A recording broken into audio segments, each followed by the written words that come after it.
Hello students, good morning to all of you. आज हम अपना सेकंड लेसन कंप्लीट करेंगे। इसमें हम चोल प्रशासन के बारे में पढ़ रहे थे। चोल की राजधानी तंजौर थी, जो बाद में कांचीपुरम में स्थानांतरित हो गई थी, और राज्य मंडलम को दो प्रांतों में बांटा गया था, जिनको मंडलम कहते थे, और प्रत्येक मंडलम वेल्स की निश्चित संख्या में विभाजित था। एक वेल्स के अंतर्गत अनेक छोटे छोटे गांव आते थे, जो प्रशासन की सबसे छोटी इकाई थी, और चोल राजा की एक मंत्री परिषद भी होती थी। प्रशासन की विभिन्न इकाइयों की देखभाल के लिए कुशल अधिकारी नियुक्त किए गए थे। दूर दराज के क्षेत्रों का प्रशासन स्वयं ग्रामीण द्वारा एक सभा अथवा समिति बनाकर, अपनी ही एक समिति बनाकर वो शासन चलाते थे। ग्रामीण समिति में अधिकतर जमींदार और उच्च जाति के लोगों को नियुक्त किया गया था। समिति को छोटी छोटी इकाइयों में विभाजित किया गया था, यानी कि बांटा गया था, जो कि प्रशासन के अलग अलग कार्यों की देखभाल करती थी। समिति का कार्य प्रशासन के शाही अधिकारियों के अधीन था। वे अपनी शक्तियों का पूरा लाभ उठाते थे। प्रशासन के शाही अधिकारियों के नियंत्रण में सभाकर संग्रहण, प्राथमिक शिक्षा इत्यादि कार्य थे। वाद विवाद, भूमि विवाद इत्यादि मसलों की सुनवाई भी ये स्वयं ही करते थे, यानी कि समिति के सदस्य ही उनकी सुनवाई करते थे। नियमित भूमि सर्वेक्षण चोल प्रशासन का एक मुख्य कार्य था। खेतीहर के अधीन भूमि का समापन सावधानी पूर्वक किया जाता था, और चोल प्रशासन का कार्य जनसाधारण की सुख सुविधाओं की देखभाल करना था। फसल के नष्ट हो जाने व सही तरह से फसल न होने पर किसान को जो है भूमि कर से मुक्त कर दिया जाता था, यानी कि उन पर कोई भी किसी भी तरह का कोई टैक्स नहीं लगाया जाता था। ठीक है। और इसके साथ साथ आकस्मिक निधि से उनको जो है आर्थिक सहायता प्रदान की जाती थी, और ब्राह्मणों को भूमि अनुदान में दान में दी जाती थी, जिसको ब्रह्मोदय कहा जाता था। और वे भी कर अदा करने के अधिकारी होते थे, यानी कि बेशक वो भूमि दान में दी हुई थी, परंतु जो कर है, टैक्स है, वो उनको भी चुकाना पड़ता था। आगे हम पढ़ेंगे आर्थिक स्थिति के बारे में। राज्य की आर्थिक स्थिति समस्त जनसाधारण की एक आवाज़ जैसी थी। लोगों का मुख्य व्यवसाय कृषि था। सिंचाई के साधनों की उचित व्यवस्था थी, और किसानों को भूमि के लिए उपयुक्त भूमि उपलब्ध कराई जाती थी। राज्यों की उन्नत कृषि के साथ साथ वहाँ के मंदिरों में संपन्नता थी। धनी जमींदार अधिकारियों को उनके कर अदा करते थे। कारीगर रेशमी, सूती व ऊनी वस्त्र बनाते थे। वे धातु लकड़ी के कार्यों में भी बहुत ज़्यादा निपुण होते थे। वे उत्तम किस्म की वस्तुओं का उत्पादन भारी मात्रा में करते थे, यानी कि अच्छी क्वालिटी की वस्तुएं वो बनाते थे, जो कारीगर होते थे।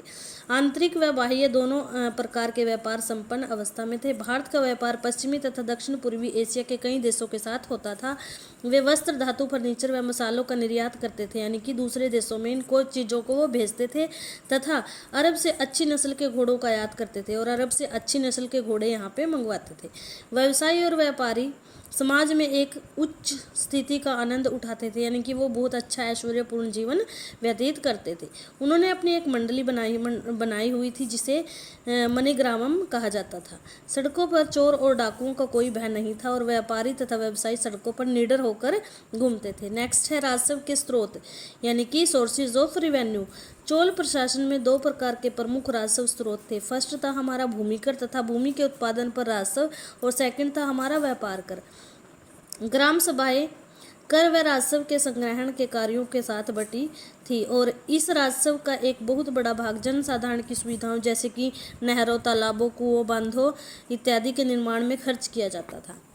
कार्यालय के अधिकारियों व सेना को राजकोष से वेतन दिया जाता था, और इस काल के दौरान अनेक सुंदर मंदिरों का निर्माण करवाया गया। धार्मिक विश्वास। चोल शासक सभ्य नीति के धर्म को मानते थे, यद्यपि लोग किसी भी धर्म को अपनाने के लिए स्वतंत्र थे, यानी कि कोई भी व्यक्ति किसी भी धर्म को अपना सकता था, उनको पूरी छूट थी इस चीज़ की। और चोल शासकों ने अनेक मंदिरों का निर्माण कराया, जो शिव को समर्पित थे, यानी कि ज़्यादातर उनके जो मंदिर थे वो भगवान शिव को समर्पित थे। कला और शिल्पकला। चोल शासक और राजा के धनी व्यापारी कला और शिल्पकला के महान प्रेमी थे, यानी कि बहुत ज़्यादा उनको इस चीज़ का शौक था एक तरह से। उन्होंने बहुत से सुंदर मंदिरों का निर्माण कराया। इस काल के दौरान बने मंदिर द्रविड़ शैली के थे, यानी कि द्रविड़ शैली के अकॉर्डिंग उनको बनवाया गया था। ये दक्षिण के अन्य शासकों से ने भी बहुत से यहाँ पे जो है बहुत से सुंदर मंदिरों का निर्माण करवाया था, दक्षिण के अन्य शासकों ने भी। बृहदेश्वर मंदिर, जो कि तंजौर में है, 1001 ईस्वी में शिव को समर्पित प्रसिद्ध मंदिर का निर्माण चोल राज शासक राजा राज प्रथम ने इसका निर्माण करवाया था। यह मंदिर दक्षिण भारत का सबसे बड़ा मंदिर है और मंदिर के पिरामिड में के आकार की मीनार की ऊंचाई 190 फीट है और तथा इसकी 13 मंजिलें हैं। जो ये मंदिर है बृहदेश्वर मंदिर, जैसा कि पिक्चर में दिखाया गया है, ये हमारा बृहदेश्वर मंदिर है। इसमें जो है 190 फीट इसकी मीनार की ऊंचाई है और 13 मंजिला ये मंदिर है। मंदिर का मध्य भाग पत्थर के एक इखरे खंड से बना है और दीवारों पर भगवान तथा साधारण मनुष्य दोनों के चित्रों की नक्काशी इस पे की गई है। नेक्स्ट है हमारा महाबलीपुरम का रथ एवं तट मंदिर। दो प्रकार के बने मंदिर दक्षिण भारत में पाए जाते हैं, चट्टानों को काटकर बनाए गए और मंदिर और तीर्थ मंदिर को रथ मंदिर के नाम से जाना जाता है। महाबलीपुरम के प्रसिद्ध रथ मंदिर का निर्माण पल्लव वंश के राजा नरसिंहवर्मन प्रथम ने 625 ईस्वी में कराया था। इसका शासन रहा है 625 से 645 ईस्वी तक और प्रत्येक रथ को पत्थर के अनेक इखरे खंडरों को काटकर बनाया गया है और इससे थोड़ी दूरी पर तट मंदिर स्थित है, यानी कि इस मंदिर से रथ मंदिर से थोड़ी दूरी पे एक तट मंदिर है। इसका निर्माण नरसिंहवर्मन द्वितीय ने कराया था, जो नरसिंहवर्मन प्रथम के बाद शासक बना था। 690 ईस्वी में उसने ये बनवाया था, 720 ईस्वी तक उसका शासन रहा है और इस मंदिर के निर्माण में ईंटों तथा चूने का प्रयोग किया गया है। ये है हमारा रथ मंदिर, जैसे कि ये पिक्चर में दिखाया गया है। नेक्स्ट है भाषा और साहित्य।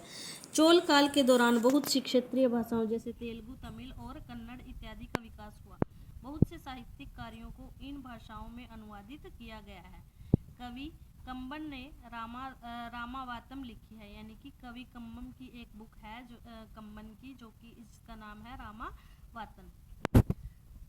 अन्य लेखकों ने पैराणुपुराण लिखी है, जो कि शिव के सिद्धांतों पर आधारित है और अमुदना ने रामानुज नौरानंती लिखी है। ठीक है, ये अमुदना की एक बुक है, रामानुज नौरानंती। ठीक है, तो ये हमारा लेसन कंप्लीट हो चुका है। अब आपने जो भी क्वेश्चन आपको भेजे जाएंगे वो neat and clean hand writing में अपनी नोटबुक में राइट करने हैं। Thank you, have a nice day.